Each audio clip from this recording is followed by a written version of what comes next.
Sindh Province, Pakistan.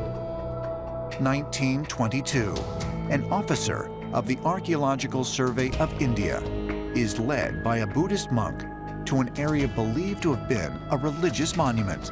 But under the mounds of dirt, archaeologists find instead an ancient Indus Valley city dating back to 2000 BC. It is called Mohenjo-Daro, or Mound of the Dead, and it is one of the oldest civilizations discovered in the world.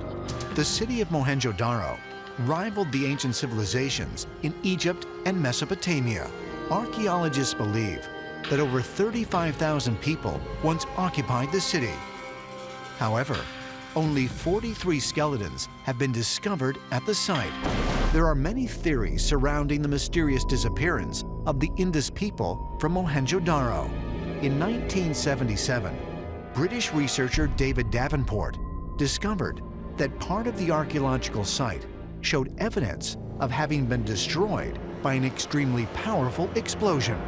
He found what remains of the blast, and he believed that this area was the epicenter of something that he believed was an explosion that destroyed a part of the city. And he found the evidence of vitrified pottery, bricks that were totally fused, melted, or vitrified. In 2014, mineralogist Dr. Sam Iyengar was able to obtain a piece of fused pottery from Mohenjo-Daro and put it through a series of tests. When I did the elemental analysis, it showed me that the Mohenjo-Daro rock contained mostly silicon, aluminum with some calcium and potassium.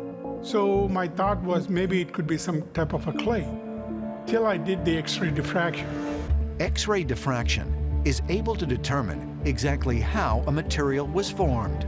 This is the pattern I got, and you can see some crystalline peaks here along with an amorphous hump, which usually results from a glassy phase in the rock. The composition is very similar to volcanic rock.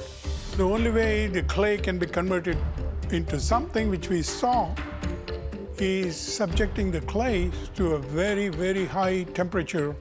I'm talking 4,000 to 5,000 degrees Fahrenheit. That is not something an early civilization can do intentionally. It has to be something supernatural. Could this pottery sample, which shows irrefutable evidence of having been subjected to extreme heat, be definitive evidence that Mohenjo-Daro really was the site of some type of powerful explosion in the ancient past?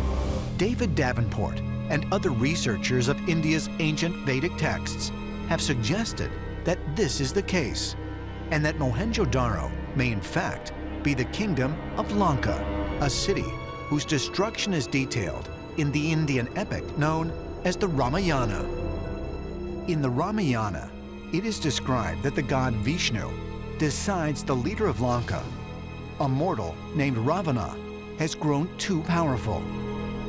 Vishnu takes the human form of Rama and does battle with Ravana, who has become like the gods himself. It was described as the sun turning into 50 even more brighter suns with this incredible blast. So some people have suggested that perhaps at Mohenjo-Daro some type of a nuclear blast occurred. Not only do we have a textual reference to a possible nuclear blast, but we also find physical evidence that show vitrification of stone. And the only way that stone can be vitrified is if it's exposed to extreme heat. I happen to believe that mankind possessed incredible technology, incredible knowledge, and that they did things that we're doing right now, and then something happened, and they had to literally start all over again.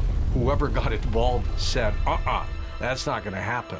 Let's let them have knowledge, but not too much knowledge. And I think that's probably what's happening here. These extraterrestrials wouldn't want us to have access to these advanced technologies and essentially become like gods. but they may have a keen interest in A, following some sort of prime directive so they don't openly interfere with us so that everybody knows they exist, but B, also making sure that we don't destroy the planet.